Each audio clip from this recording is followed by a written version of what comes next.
right. Well, hello, everyone. Welcome to You Think You Can't Present, Think Again.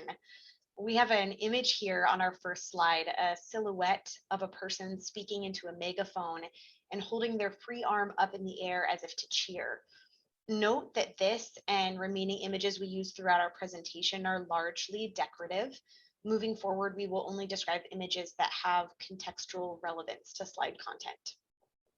For those that may still be arriving, I will also highlight again that our slide content can be accessed via a published Google Doc at bit.ly/OWHE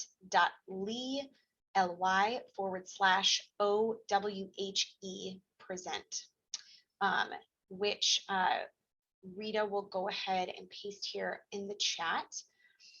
My name is Michele Bromley.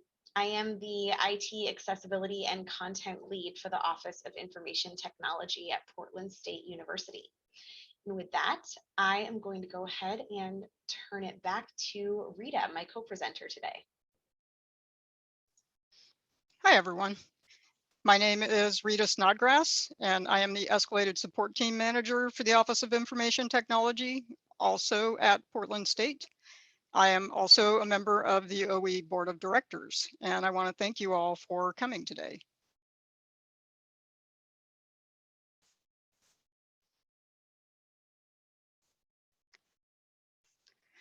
So first, going over the agenda a little bit.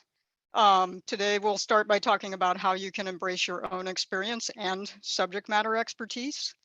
And then we'll talk about how you can identify and cultivate ideas that can become presentation proposals. And then finally, we'll talk about how you can find opportunities to present.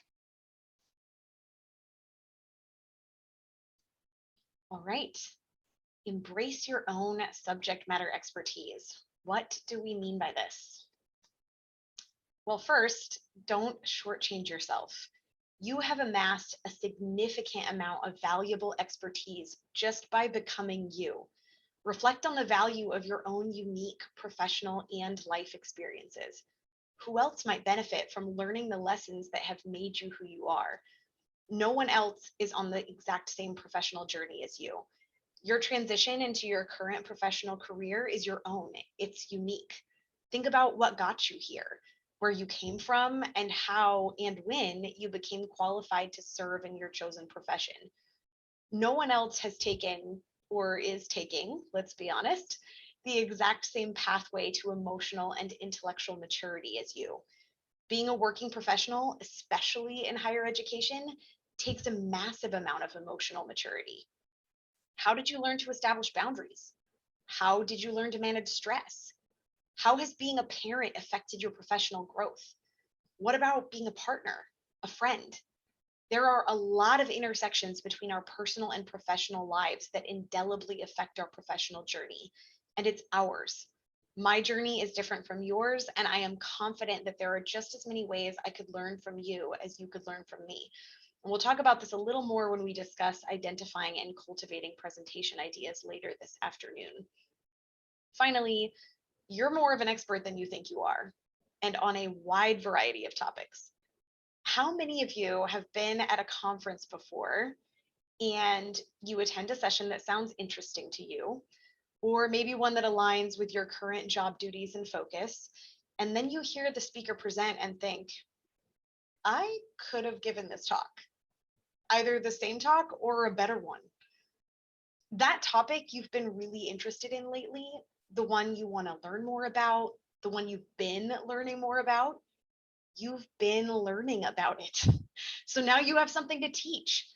You'll always have more to learn on a given topic. That doesn't mean you don't already have enough expertise to present on it. So have you ever presented? Well, maybe you think you haven't, but if you've ever presented as a part of your coursework, you have presented.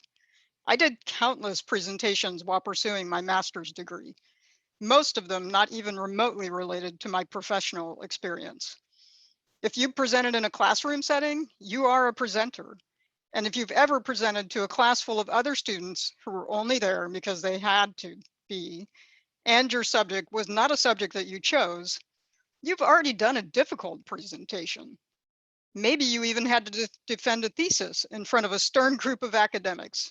And if you've done that, you may have already done the most difficult presentation you'll ever have to do. What about presenting professionally? Have you ever had to sit in a room full of your colleagues and talk about a project you're working on? How about talking in front of a committee? If you've been in higher ed for long at all, you've probably spoken in front of a bunch of committees.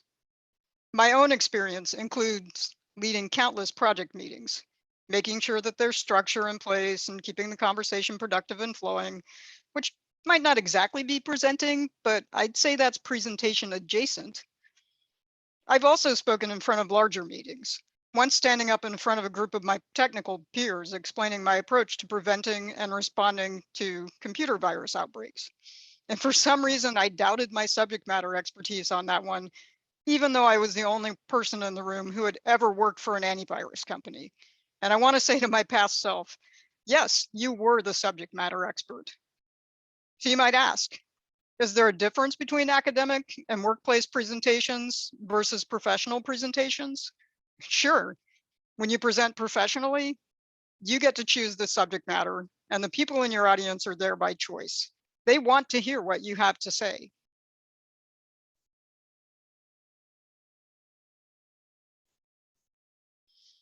So now that we've determined that you are qualified to present, let's talk about how you can come up with ideas. What have you fixed lately? Think about something you fixed or are in the process of fixing. An institutional problem, a department problem, a team problem, a personal or professional problem. Maybe you have projects you're currently working on or projects you've completed that you're really proud of. Share those experiences. Those are valuable experiences and people can learn from them. Let me give you an example.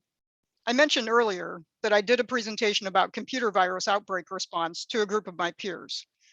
Several years later, after my role expanded beyond the department level, I saw a need to educate end users campus-wide about computer security.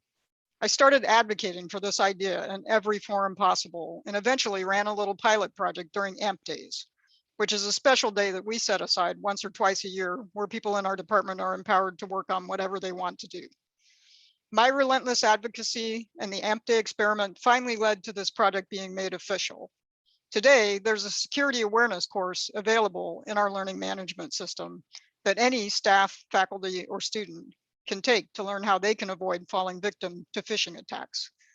My experience with this project could lead to several different presentation angles, and I can think of a couple right now: how to advocate for a passion project and how to successfully produce and implement a campus-wide learning module. So now we're going to take 3 minutes to think about things you've fixed. Get out your pencil or your digital pencil or whatever method works best for you and jot down some ideas, and we'll come back in 3 minutes. I'm going to go ahead and mute myself, my video during this time.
All right, welcome back. I hope everybody had some good ideas. I'm not going to ask you to share your ideas because we want you to think about presenting those. But did anything surprise you about the list you came up with? Or maybe it didn't surprise you at all? I'll open up the floor if anyone would like to share their thoughts. Feel free to unmute or to enter things in the comments.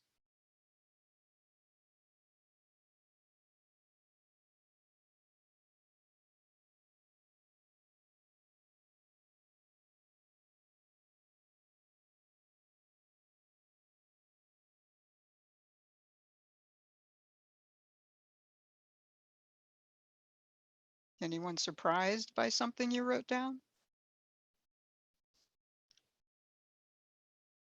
Okay, I guess you're going to keep it to yourselves.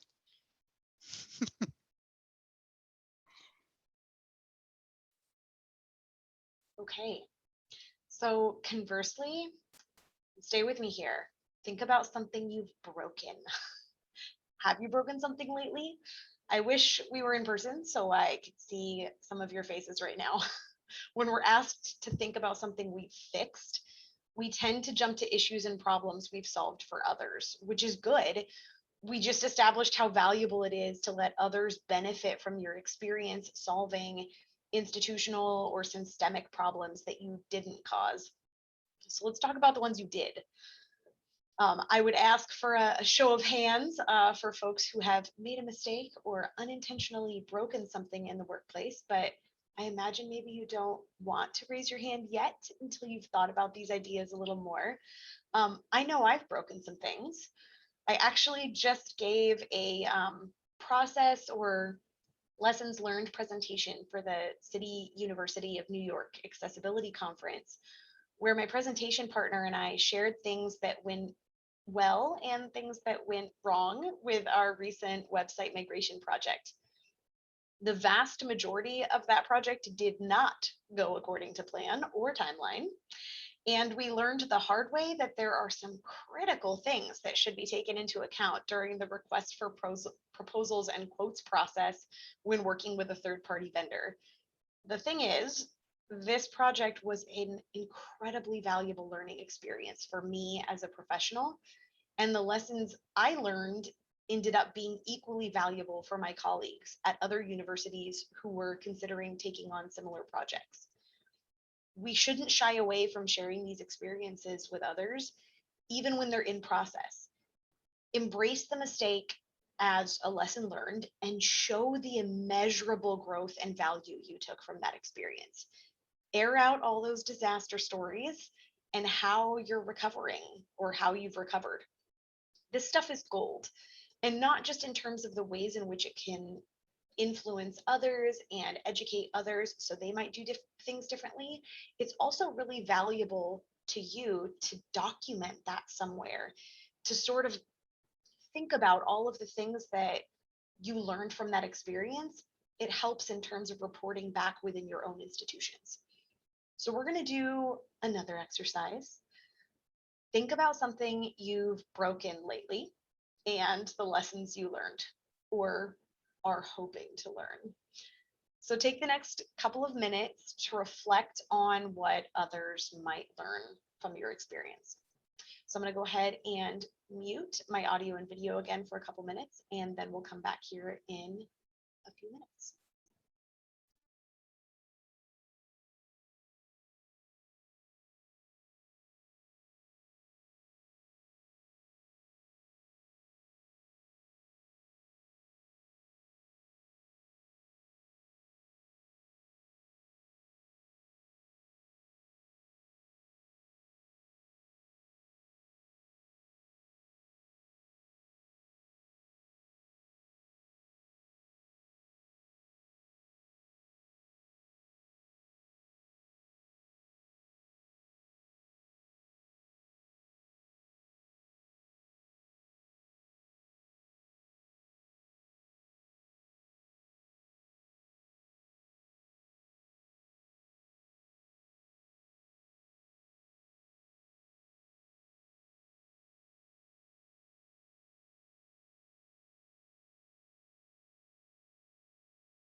Okay, let's come back together here. Similar to the last exercise, we're not going to ask you to share your ideas just yet.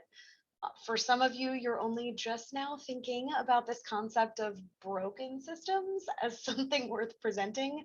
So I imagine that folks will want to take some time to work through these ideas a bit before sharing them with others. So instead, we're going to ask folks again to share what surprised them about this concept or about the list you may have created, or conversely, what didn't surprise you.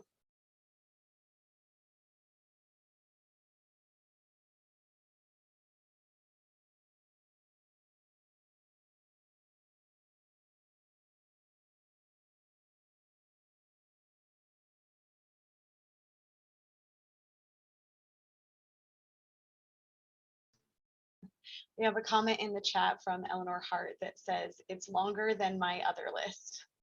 I totally get that.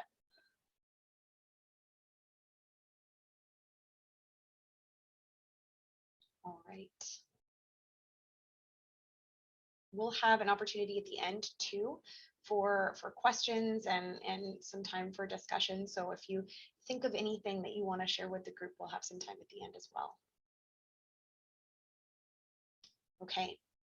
So we mentioned earlier in the presentation that we'd be talking about personal journeys again. This is when we're going to ask you to think about your journey. Think about your pathway to success, or at least to professional fulfillment. Remember, your journey is unique. No one else has your experience. That means everyone else has the capacity to learn from you. That's right, everyone. In reflecting on this pathway to presentation building ourselves, Rita and I realized just how remarkable our own personal pathways have been. It was wild there in our first brainstorming session, thinking about each crossroad that eventually brought us to where we are now and the lessons we learned from choosing the pathways we did. I have a bachelor's and master's degree in English. How did I end up working in an office of information technology as a subject matter expert in accessibility for information and communication technologies? How has my experience as a scholar in English literature impacted this field? I was also a student worker for 5 years. Am I where I am now because of that work? How has being a female identifying person or a mom impacted my role in a heavily male identifying field? And I took a little while to get going with my career. I worked in retail for a decade before going back to school and learning about electronics, and then eventually getting a bachelor's degree in business information systems management, and then even further down the road, earning a master's in engineering technology management. How did my early years working in retail stores influence my current career? What do I bring to my public sector job that I learned in my years working in the private sector? What's it like working in a male-dominated field of information technology? How did I survive and thrive? How and why did I go back to school for a degree while still working full-time when my son was a toddler? All of these questions signify potential presentation ideas. Michele and I have a lot of work to do. In preparing this slide, we also realize the interesting ways in which our journeys are different, but also the amazing ways in which they're similar, such that we can identify with each other and, more importantly, learn from each other.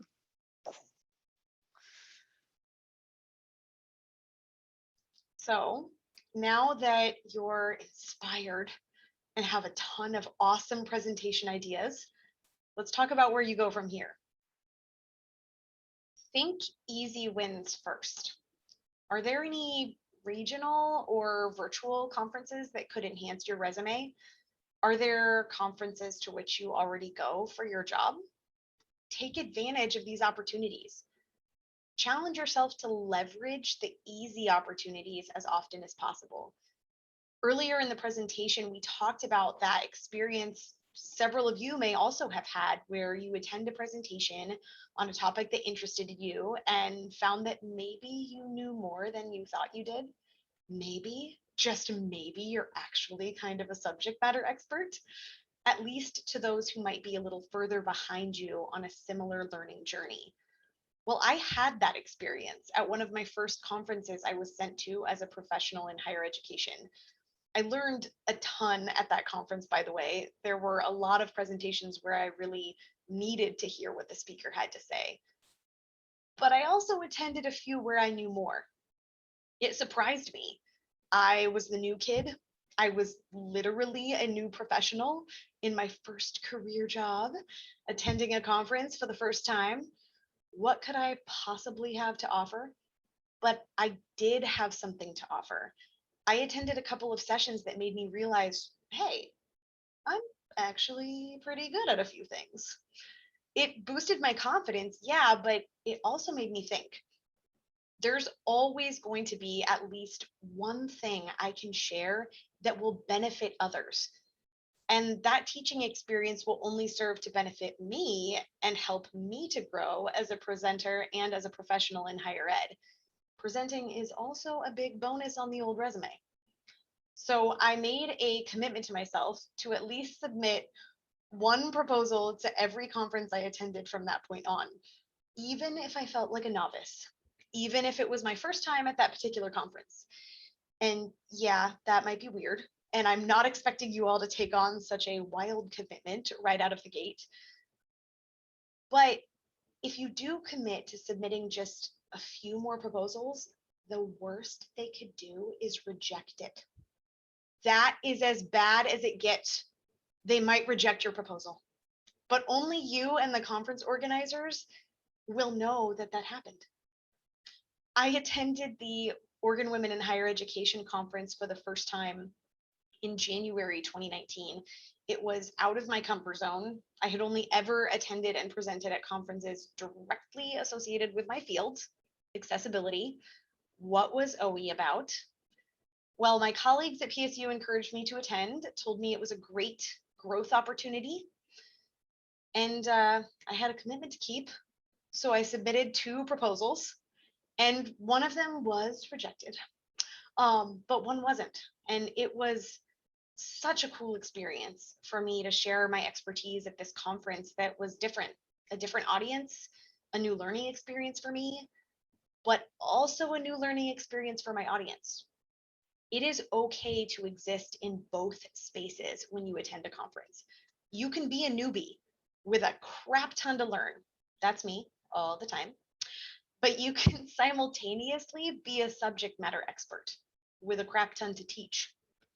And easy wins don't have to be limited to conferences you're already attending as a part of your job, ones that your department miraculously and enviously has a budget for, especially during the last couple of years where several conferences have gone remote or waived their registration fees. Think about exploring the virtual opportunities you might have to expand your resume at low to no cost. So we've talked about the easy wins, presenting where you feel most comfortable and confident in your own field of expertise. We've all gone to conferences that are relevant to our positions. But how about attending a conference that's a little bit outside of your comfort zone? Maybe you've been interested in a new subject, one that's not exactly in your current job description, but maybe something that's a little bit peripheral to what you currently do. And there's a conference coming up. Some of you may be thinking, well, that's a great idea, but my boss will never pay to send me to a conference that's not directly relevant to my position. But what if you were presenting at that conference? Your chances of approval will go up significantly. So how do you come up with ideas? Talk to your manager and maybe even your coworkers. Ask them, is there any area where you might need to build up your skill set? Or are there subjects you can explore that will lead to the next steps in your career and maybe even lead to a new path in your career? They might have some ideas for you, or just having a conversation with them might lead to a great idea. I can tell you that my conversations with my amazing colleague, Michele, just while putting this presentation together, have generated some interesting presentation ideas for me.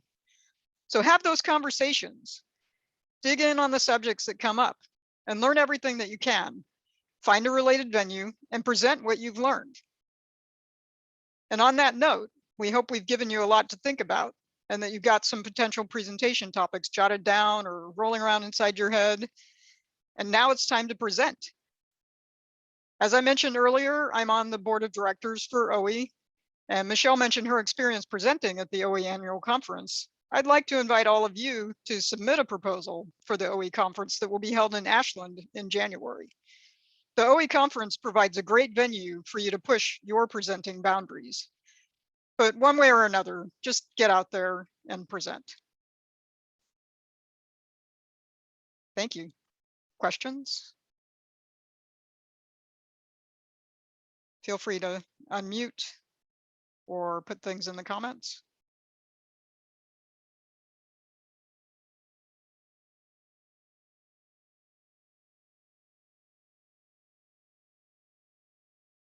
I see some virtual applause. Thank you.